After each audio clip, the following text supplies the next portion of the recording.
friends, it's Christy. Welcome back to my channel. Today I'm going to be making a card using Hello Bluebird's Fairy Garden stamp set.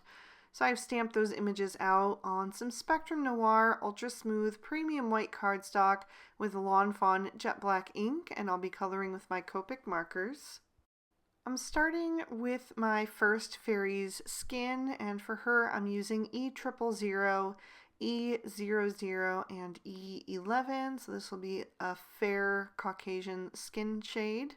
And I'm laying in some shadows up under her hairline and on her arms where her little lace collar is kind of overlapping and casting a shadow, and also on her legs under the edge of her skirt. I blended out with the E00 and then used the E000. For the second fairy, I wanted to darken up her skin just slightly, so I'm going to use the E13 as my darkest. Same shadows in the same places, and then I will blend that out with the E11, just pulling that color down a little bit and making sure that it's nice and smooth so I don't have any harsh lines there at all. I'll use the E00 for the highlight on her face and arms and little feet. And then I'm also going to use these shades for my mushroom stems. So I'm starting with the E13 again for those. I'm going to blend that out with the E11. I'm actually going to end up using all 4 shades on the mushroom stems just to make them look slightly different. So I'll pull that out a little bit more with the E00 and then finish with that E000. And then I'm going to move on to their hair, and just like with the skin, I wanted to show you that you can get 2 different looks using the same marker combos with just 1 marker difference. So I'm using E51, E53, E55, and E57. I really like this combo for hair because, like I said, you can go in many different directions, from a really dark brunette to a light blonde, just depending how much of each marker you add in. And if you were doing like a super light blonde, you would probably leave off the E57 or just use very little of it. But I'm starting with the lightest shade first. I do color hair differently than I do most images.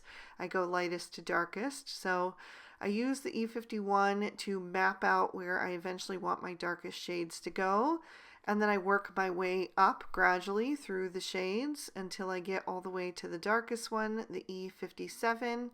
And as I go up, I also make sure that I'm using the very tip of that marker and holding it almost straight up and down so I can get very thin strokes. So the darker the stroke, the thinner the stroke is how I'm going, and just using light pressure. And then I'm going to work my way back down in the reverse, pulling that darkest color out a bit more towards the highlight.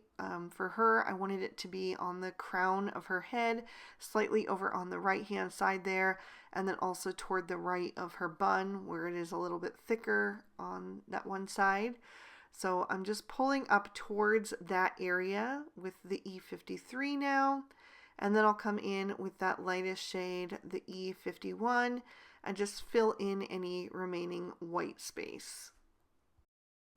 For the top fairy, I'm going to repeat the same process. So I'm starting again with the E51, and I am doing fairly simple coloring for the hair because the images are drawn more simply. There aren't a lot of lines throughout the hair, so I'm not going to add in a ton extra, just a few little extra flicks to give it more detail, but I'm not going to go crazy because I don't think it would suit the images as well.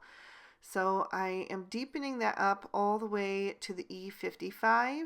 I did decide to leave off the E57 so I would get a lighter look. Now you could add in a 4th shade and go with the E50, which I would normally do, but I wanted to show you that you could get a different look with just the 3 shades. So there you can see I did do a second layer on the fairy on the bottom just to increase that depth. And then I'm going to give them some rosy cheeks using R20, R11 and then blending out the edges with the R000.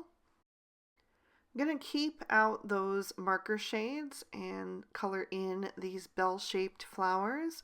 And I'm actually going to do it like I did the hair. I wanted to try something different. So I'm using that lightest shade, the R000, to just flick in a little bit of initial color, get that paper saturated so the ink is flowing nicely on there. And then I'm going to add in a few little streaks to give them some lines and just a bit more personality. So I'm doing 3 little streaks on each of those flowers, and I also did a few little streaks on the one that hasn't opened up yet. So I did that with the R11, and then I'm pulling those out further with the R20. And then I will come back in with that lightest shade, the R000, and just pull that darkest color out a little bit further and soften up those lines a bit just to make them look a little more natural. And then also color the edges on the other side of the flower with just a single layer of that R000.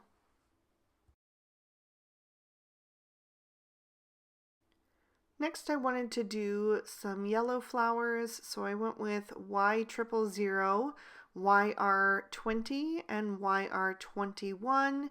So the YR20 and YR21 have a really nice kind of creamy golden shade to them.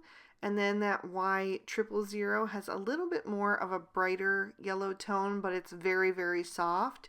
So it just kind of brightens them up a little bit. And this time I'm placing my darkest colors on the outer edges of the flowers and then making the center white. I did want a little more depth, so I pulled in YR23 and added a little bit of that to the edges. And then I'm going to go back in with a second layer of all of these shades, just working my way toward that center, but leaving the area right around the middle white so that you get a little bit of distinction there. And then I'll fill in the centers with that YR23. I'm also going to use these shades for my mushroom caps to have that somewhere else on the scene. So I'm using the YR23 and then blending out with the YR21.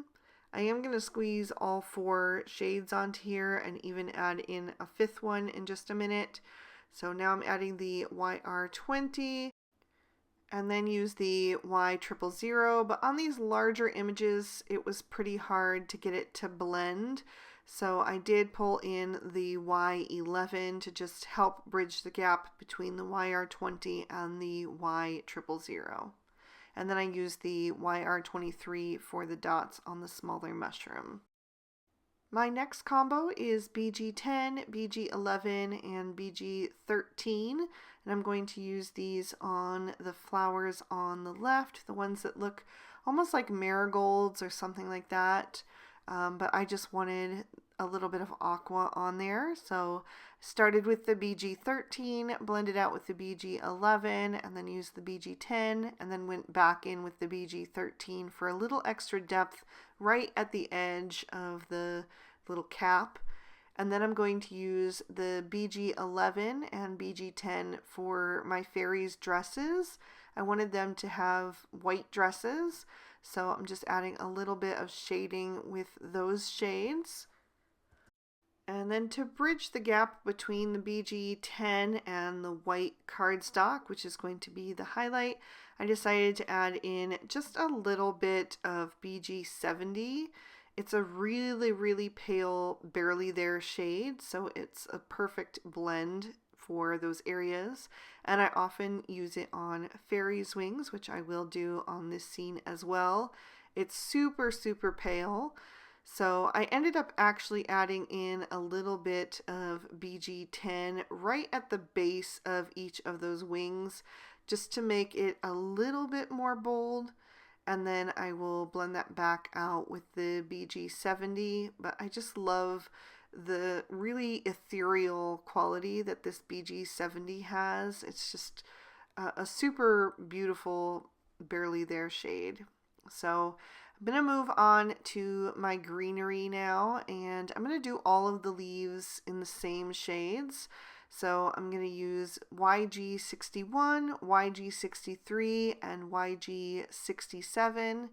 And I'm just going to start coloring in these leaves and stems. For the stems, I have to be really careful because they are quite thin. So you'll see me using the very tip of my marker, again, changing the position that I'm holding it in my hand to be more perpendicular so that I can really get in that small area without having color bleeding out, the sides. And then I'll blend out the YG67 with the YG63, and then use the YG61 for a highlight.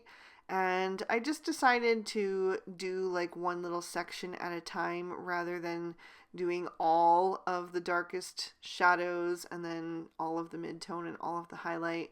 I just kind of worked my way around so that I could keep that paper saturated so I get nice smooth blends. So I'm just going to continue coloring all of these images, and I'm just really feeling the spring vibes, you guys. I am so tired of winter. We still have snow here in towards the end of March, and I'm just over it. I'm so over it, and I know we have at least another month of it to go. And sometimes we have snow into May here, so it's not by any means over, but to me, I'm just so ready for all the spring shades, all the spring stamps, the spring color palettes, the spring pattern papers, the spring everything. I'm just so ready for it. So that's why I'm making a spring card. If I can't see it outside my window, I can at least make it springy here in my craft room, right? And I just love these little garden fairies. I think they're so super sweet. They've got the most darling little faces, and they're just so super fun to color. So I was totally in the mood for a card like this today, and I hope that you guys are too. So I'm moving on to my ladybugs, and I'm going to go with a darker pink combo. I think red would have been out of place in this color palette. So I'm using R20, R22, and R24 for them. So the R24 lends that kind of red tone in there, but it's softened a bit with the R22 and the R20. So I think it matches pretty well with the other colors I've got going on. And then for their faces and the spots on their backs, I'm going to use C1, C3, and C5. So again, I'm not going totally black, but just a little bit softer because I just think it fits the rest of the coloring. And then once I finish these guys up, I'm going to trim all of these images out with their matching dies. I'm going to do a pretty quick and easy background today because I really want the coloring to shine, but I just want there to be a little bit of something in the background behind them. So I'm taking some spun sugar Distress Oxide ink and blending that onto a piece of Bristol smooth surface cardstock. This is another one of those barely there shades. It does take a little bit to build up some color. So I'm going to add in some Kitsch Flamingo, but I really want this to stay soft. So I'm using very light pressure and then going back over it with the spun sugar to just blend that out even further. And I'm just doing like a circle in the center of the card because that's kind of going to be where the focus is on this little scene. So I'm going to just blend that out until I'm happy with the amount of coverage that I have. And then I want to do a little splatter detail. So first I'm just going to take some plain water and I'll spritz that onto an acrylic block and then pick that up with a thin paintbrush. It just gives a little bit more control. I'll splatter that all over the background and allow that to react with those Distress Oxide inks for a few seconds before I blot that up with a paper towel. And that will just give me some little kind of white spots. It's not super noticeable on camera because it's such a light shade, but I'm going to do some more splatter. I'm going to take both of these shades, the Spun Sugar and the Kitsch Flamingo, and splatter those all over the background as well. And this time I'm not keeping it only to the center area. I'm going to do it all over the entire panel because some of the edges are going to show around the scene as well. So then I also wanted to add a little bit of glimmer. So I'm taking some of my Gansai Tambi Starry Colors. I'm going to pick this light gold shade and I'm going to splatter that on my background as well. And just be able to have a little bit of extra shimmer when you tip the card into the light, which is something that I always love to do. So then I'm going to set this panel aside to dry completely. When it has, I will pop that in my Misty so that I can stamp my sentiment. I'm going to use VersaFine Onyx Black ink and the Birthday Script Sentiment stamp set, which is one of my most favorites because, as you guys know, I make so many birthday cards and I just find this stamp set so useful. I use it a ton. So I stamped that down twice, and then I'm going to set that aside to dry and pop my card base in my Misty. I'm using Lawn Fawn Ballet Slippers cardstock and bubblegum ink. And I took another fairy and another little ladybug. And then the sentiment is also from Birthday Script, and it says Happy You Day. And I stamped that down a few times to make sure it was nice and bold. So now I'm ready to start assembling. I'm going to take that focal panel and glue that to my card front, and I'm going to make that so it covers the entire card front. So I'm just lining up the corners to make sure it's on there nice and straight. And then I'll bring in my images, and I wanted to pop some of these up with some foam tape to give the scene a little bit more dimension. So I've added a ton of little pieces of foam tape to the back of my two floral bunches, and I'm just peeling off those release papers and popping them into my Twiddler's Nook embellishment tray. So when I'm done, I can just take that whole thing to the garbage. It just keeps everything contained.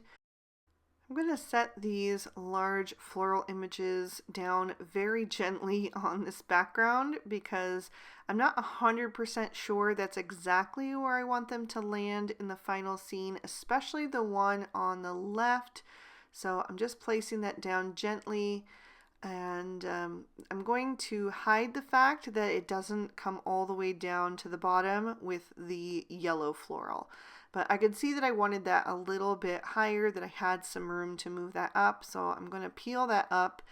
Already it was starting to adhere, so I did peel that up gently, and it tore a tiny bit of the cardstock, but it's going to be covered up completely by those floral images again. So I just shifted that higher, and then, like I said, I'm going to put that yellow floral down below so it looks like it's you know, the stem is going all the way to the ground. And then there was a little piece of the foam tape that was showing through the florals that was bothering me on the right hand side, so I just ripped off a corner of that, so that would solve that issue. And then I'm going to place the little mushrooms over on the right hand side, so I'll have some gold on each side of the scene to kind of balance each other out. Then I'm going to take my standing fairy, and she is going to go in the spot right next to the sentiment. So her wings will overlap the greenery over on the right. So I did have to, again, adjust her foam tape a little bit because I didn't want that to overlap. And instead I'll add a little bit of liquid glue in that spot, and then just place her down so that her hand is kind of lifting up and showing you that greeting. And then the other fairy I'm going to place up on the bended section of the floral stem. I'm going to take one of the little ladybugs and add that down to the bottom left.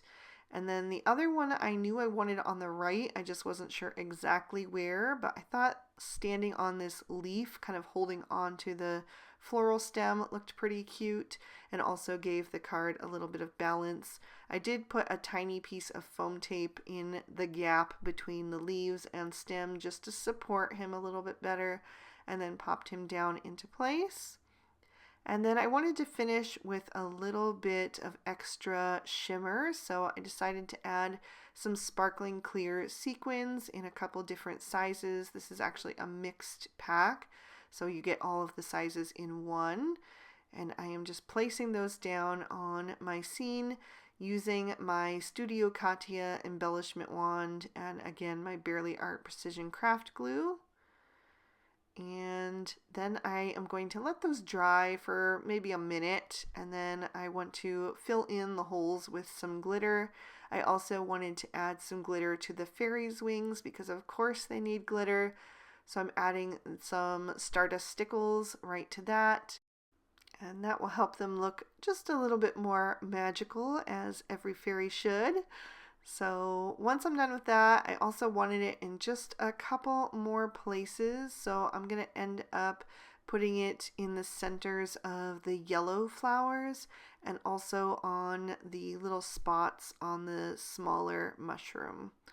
And I always just kind of move the stickles. If I end up getting it on the black stamped lines, I don't like it to cover that because it just makes the lines a little bit blurred when the stickles dries. So I just use my thumbnail or my fingernail to kind of push it back over the line while it's still wet. It's very easy to do. Or like on that flower there, I got too big of a blob, so I just wiped it away and then redid it. And it was just really easy to do that.